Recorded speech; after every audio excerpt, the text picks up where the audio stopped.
Yang dikasih Yesus dan yang saya kasihi, bertemu kembali dengan saya Pendeta Aris Lubis ya. Mari kita lihat coba ya videonya ya. Tapi jangan lupa subscribe dulu. Like, comment, and share. Salam Bapak Ibu Saudara-saudari sekalian yang dikasih Yesus.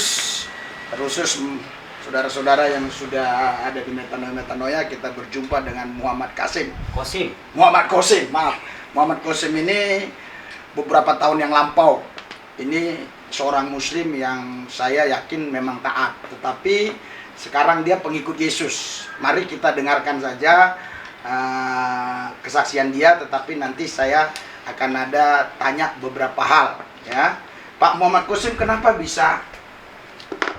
Saya dari awal lupa. Pak Muhammad Qasim ini dulu agamanya apa? Dulu Muslim. Sampai sekarang orang tua dan keluarga masih Muslim semua. Orang tua kebetulan udah almarhum semua. Iya. Kalau kakak-kakak sekarang masih Muslim. Mereka juga lulusan pesantren semua, kebanyakan sih ya keluarga. Saya juga kebetulan dulu sekolah dari FI, MTS, MA, sederajat SD, SMP, SMA. Ya, jadi belum ada yang percaya Yesus, cuma Ibu udah dibaptis. Kebetulan waktu itu udah dibaptis meninggal sama gembala. Terus satu keluarga berapa orang? Maksudnya anak orang tua? Aku anak yang terakhir, 5 bersaudara. 5 bersaudara. Yang baru percaya Yesus? Baru Qasim. Muhammad Qasim. Iya. Percaya Yesusnya itu kapan? Tahun 2013 akhir. Ceritanya 2013 ada acara kayak KKR Porpor Jakarta. Waktu itu sama teman saya yang namanya Andi. Ya. Pernah diizinin sama Abi juga waktu itu, sama Pak Hari juga. Ya. Bunda Ayu juga pernah lihat. Ya. Waktu itu saya 2013 akhir itu saya kerja di pelabuhan lama ya. Sampai habis kontrak. Saya habis kontrak, saya ngekos di Kalideres. Itu malam Minggu ada acara KKR. Saya nggak pernah bermimpi jadi orang Kristen. Dan nggak pernah, pokoknya nggak kepikiran jadi orang Kristen. Teman saya bilang gini, jalan-jalan yuk malam Minggu itu, jalan-jalan. Ada KKR Porpor Jakarta di Cengkareng. Teman saya bilang gini, ada tablik akbar nih. Saya bilang tablik akbar bukan, ini acara orang Kristen gitu. Nah, ketika itu udah ada KKR itu masuk ke dalam acara. Nah, harusnya dia yang dijamah Tuhan ya. Harusnya teman saya itu yang dijamah Tuhan. Kok saya gitu?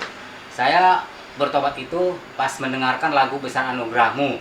Mungkin kalau bagi orang Kristen itu hal biasa, tapi bagi saya itu luar biasa banget. Saya dijamah ketika Pak Pendeta itu yang baptis saya nyanyi. Dia nyanyi, Tuhan itu menampakkan diri ke saya, manggil-manggil saya, melambaikan tangan 3 kali.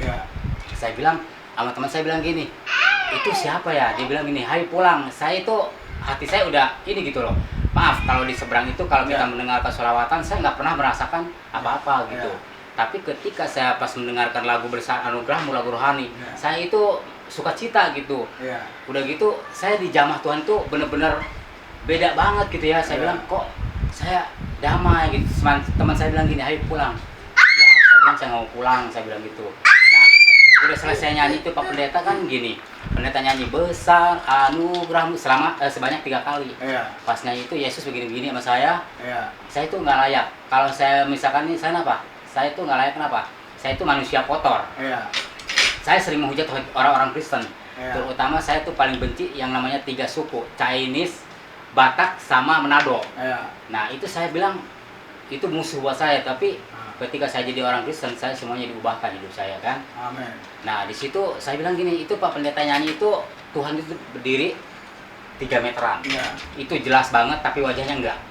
Cuma ngelihat itu jubahnya, rambutnya gitu, wajahnya enggak. Saya bilang aneh ya, kok harusnya bukan saya. Saya kasih contoh ilustrasi yang layak melihat Tuhan, kayak contoh Om gitu ya, kayak Abi gitu kan. Saya nggak layak gitu. Jadi waktu itu Bapak langsung terima Yesus apa ada distorsi di pikiran? Masa begini sih Tuhan gitu? Enggak langsung terima. bisa terima ya? Enggak, itu prosesnya 3 bulan. Oh, 3 bulan. 3 bulan, terus saya gara-garanya waktu itu teman saya bilang gini, Pak, ada Pak Heri Buta, anak rohani Abi juga. Kamu udah cepet dibaptis katanya gitu kan. Udah gitu dia telepon pendeta saya terus kan. Nah akhirnya saya bener-bener gini, kalau misalkan agama Islam itu baik buat saya jalanin, nggak bakalan pindah.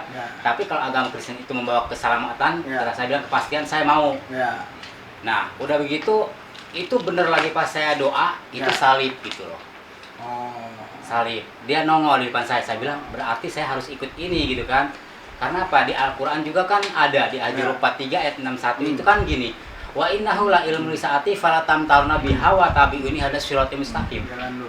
Dan sesungguhnya Isa itu memberitahukan tentang hari kiamat. Janganlah kamu ragu tentang hari kiamat, ikutilah aku. Ya. Saya bingung gitu loh dengan firman Tuhan itu kan saya juga masa sih kayak Nabi Isa ini seorang Tuhan, Ya. tapi dia emang di surat Maryam juga kan Ya. emang jelas gitu. Ya. Udah gitu kan emang Isa itu benar-benar istilahnya Tuhan yang apa, Isa itu benar-benar yang memberi keselamatan, Ya. kepastian gitu. Nah, di situ saya mulai saya tanya-tanya ya kan, tanya ke Harry ya kan. Ya. Terus saya waktu itu sama Abi juga kenal di Fokus kebetulan. Tapi Itu waktu peristiwa ini belum kenal Bapak Pendeta belum Saifudin kenal Abi Ibrahim. waktu Belum di kenal Fokus. Abi, Belum. Nah, terus setelah itu Udah gitu saya Pak Pendeta telepon saya terus, Kosim katanya orang GPPK CWS nanyain Kosim. Saya bilang ada apa ya Pak? Nanyain, dia bilang gini, kamu kapan dibaptis? Nah, tanggal 18 April saya 18 April pas Jumat Agung 2014 saya dibaptis. Di situ pokoknya saya menyerahkan hidup saya itu untuk Tuhan karena apa? Saya sebelum itu pelepasan dulu ya. oh, iya. Dulu saya maaf, saya nggak kuat dibacok, nggak kuat di nggak mempan, nggak mempan lah. nggak mempan. Nah, di situ saya menyerahkan diri untuk Tuhan. Dari situ saya aktif melayani dan Ya. puji Tuhan saya juga udah sekolah teologi Ya. di STT Betel. Iya. Udah semester Terus pertemuan dengan Pak Pendeta Saifudin Ibrahim itu kapan?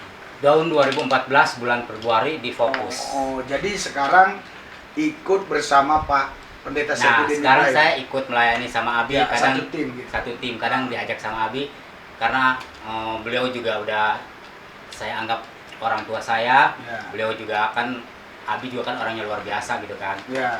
Ya, saya tuh Abi itu banyak menginspirasi saya gitu. Ada nggak apa closing statement akhir apa untuk bagi rekan-rekan yang Kristen maupun orang yang belum percaya Yesus, ada nggak 2 menit 1 menit? Kalau untuk orang-orang Kristen saat ini saya mohon ya, jangan sampai menjadi murtad, jangan sampai meninggalkan Yesus. Karena apa? Kalau orang yang meninggalkan Yesus itu celaka gitu. Karena di dalam Yesus itu ada pengharapan, ada keselamatan. Karena apa? Kekekalan itu hanya di dalam Yesus. Kalau bagi rekan-rekan kita yang belum percaya, kita nggak cerita agama yang belum Iya. percaya, apa pesan-pesan? Pesan-pesan kita harus berbuat baik. Pokoknya kita harus benar-benar menunjukkan kasih Kristus itu benar-benar nyata gitu. Oh, oke.